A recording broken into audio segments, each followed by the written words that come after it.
On our morning show today from WRCO, who should stop by the morning show studios but the 78th Alice in Dairyland, Sarah Hagenow. How you doing, Sarah? I am doing very well today, Phil. Thank you so much for having me on. Of course, as the weather starts to warm up, I think all of us are kind of looking forward to those spring feelings. I think so, too. It works out well for WRCO because we're right on the main track on 14, and you're coming and going all the time on these great highways of Wisconsin, aren't you? I am, yes. Today, of course, an impromptu stop to have a couple conversations with you. For all of our listeners out there, of course, Philip is the best. He told me whenever I happen to be passing by in the area, feel free to stop. And I took advantage of that today. We meant it. Yeah. Yes, absolutely.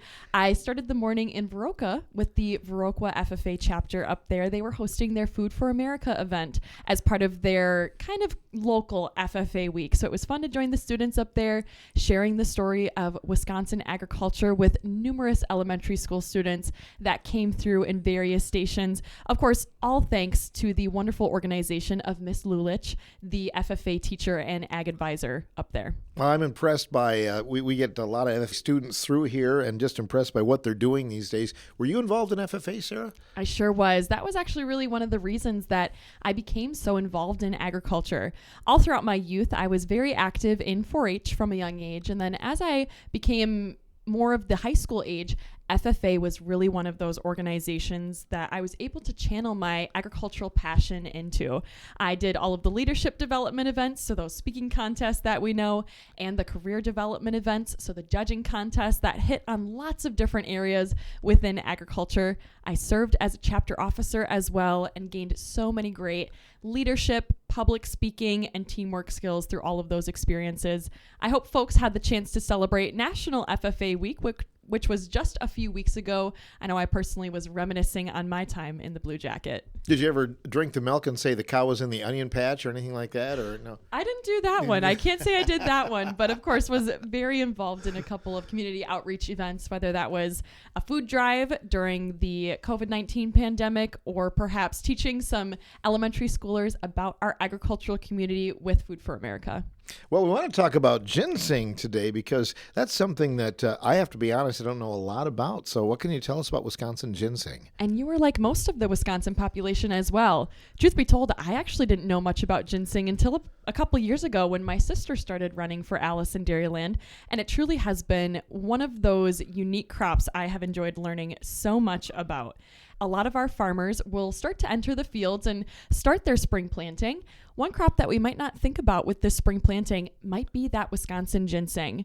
Wisconsin is a top producer of ginseng for the United States. It is one of our number one agricultural commodities, and we actually produce 98% of the cultivated ginseng for the entire United States. It's really all grown in the Marathon County area, so there's a 50-mile radius around Marathon County where that is grown, a 1,500 square mile region where the heart of ginseng country really is. Folks like to call it the Napa Valley of American ginseng, if you will. This is due to our natural resource base that we have, our unique climate in Wisconsin, and the geography that really makes Wisconsin an ideal state for producing a specialty crop such as ginseng. It is a root that is recognized as our state herb as well, so it has many unique uses. As our farmers start to enter those fields, be sure to think of those ginseng farmers up in the north central part of the state that are continuing this rich family heritage that has been going on in Wisconsin since the mid-1800s. Is ginseng bigger overseas, internationally? Yes, you would be correct. We tend to not use a lot of ginseng domestically, but it has a very high cultural significance in other countries such as China, Vietnam, Hong Kong, some parts of Korea, and some of those Southeast Asian countries as well. It's very popular in traditional Chinese medicine, or TCM, as some people call it, and it also has quite a big following around the Lunar New Year every single year. But there are new and innovative products that are being made every single day with ginseng that has kind of been appealing to more of that consumer base, that has been more appealing to that younger consumer base, and perhaps has some domestic appeal now as well. It does, and I think health benefits, that's another thing, right? Yes, it is. It has been known to have some health benefits. They say it boosts energy and contributes to overall immunity, so perhaps a few that some people might find with ginseng. Wonderful. Well, lately in the news, we've been hearing about the Alice in Dairyland finals to name the 79th, and how's that been going? Well, that has been going splendidly, let me tell you. A couple weeks ago, we just announced our top 6 candidates for the 79th Alice in Dairyland. Of course, a wonderful group of agricultural advocates that will have the opportunity to perhaps run for Wisconsin, that will have the opportunity to vie for Wisconsin's official agricultural ambassador.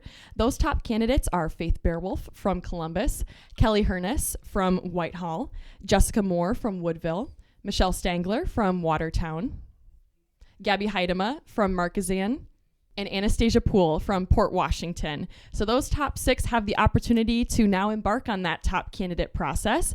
Right now, they are meeting weekly with the Department of Agriculture, Trade, and Consumer Protection to learn all about Wisconsin agriculture and also showcase the skills that they're gaining by submitting weekly assignments. And this, of course, all leads up to our 3-day finals in May, which will be held in Marathon County this year. Speaking of ginseng, really the ginseng capital of Wisconsin, so we're excited to have ginseng on display during the 3-day finals in May. There are events that the public is certainly invited to attend on Friday, May 15th in the evening, as well as Saturday, May 16th, which is the big finale where the next 79th Alice in Dairyland will be selected. Have you been a part of any of the selection process so far? For myself, I more so get to serve as a mentor for these young individuals, which I have certainly relished, and I am able to help kind of guide them through this process a little bit, having been in their same shoes not only a year ago at this point.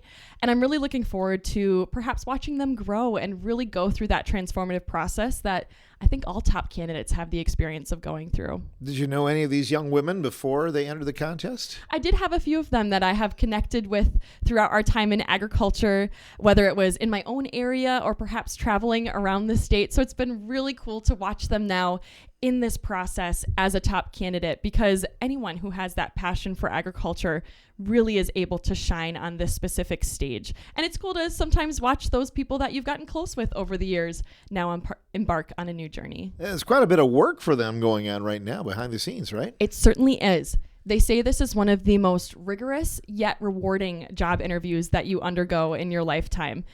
Behind all of this really is a public job interview as well. So the public is able to know who is running for Alice and perhaps even see some of their materials that they're putting out on social media or through videos and articles. So there's many eyes on these top candidates as they go through the process. And like I mentioned, they are submitting weekly assignments to demonstrate their skills in communications and marketing. So it's really an extensive process that has many layers to it. But because of that, they're able to really gain those skills in advocacy, public relations, marketing and communications, and education that they will use wherever they go.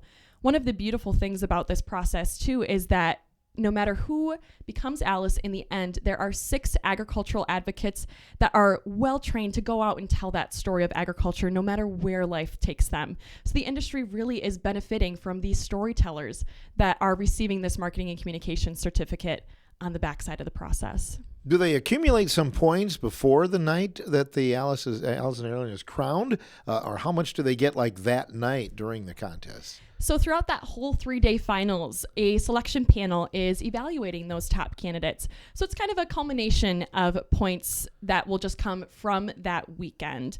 Everyone comes in with a blank slate at the finals, and then from there, the selection panel will determine who that next Alice will be. Can you, do you think you can beat any of them in an arm wrestling match right now? Or have you tried that or not? We haven't tried that yet, but I do know any young farm individual, they are pretty strong. They have the muscles physically and mentally to go the distance. So maybe we'll have to give that a try sometime. Yeah, exactly. I'd broadcast that, I think. So. Absolutely. And we're all, of course, fueled by great Wisconsin products, those wonderful 13 essential nutrients that we get from our dairy products, 10 essential nutrients that we get from our beef products. We, of course, have vegetables and fruits all across the state that fuel us and make sure we have those strong, healthy bodies. So I'm sure one of us could hold our own in a good arm wrestle. I'm thinking so. Well, spring is upon us, as we speak, and we're looking at lots of things going on here. Farmers getting in the fields. It's just really a great time for agriculture, isn't it? It really is. As that spring weather starts to warm up, I think a lot of us are excited to get outside of the house, especially for our farmers. Their work continues all year long, but the springtime is especially busy for them as they're now able to get out into their fields and perhaps start planting. For those that may be out traveling on the roads, be sure to give some space to our farmers as they have large equipment traveling down the roads, ensuring that they can plant their fields. give them some good following distance, be patient with them on the roads so that everyone can get to their destination safely. Any new recipes using dairy? You're usually telling us something that you've concocted in the kitchen. Anything that you can think of? Recently, I haven't had any big recipes that I'm looking towards. However, there is always an opportunity to use Wisconsin dairy wherever you might be. We just finished up our cheese campaign, and with cheese, you think about the endless possibilities. Whether you like Wisconsin cheese on a board with lots of other Wisconsin products, whether you like one of those 600 varieties in your grilled cheese, perhaps some of them in your soup or even on top of your soup if you like French onion soup.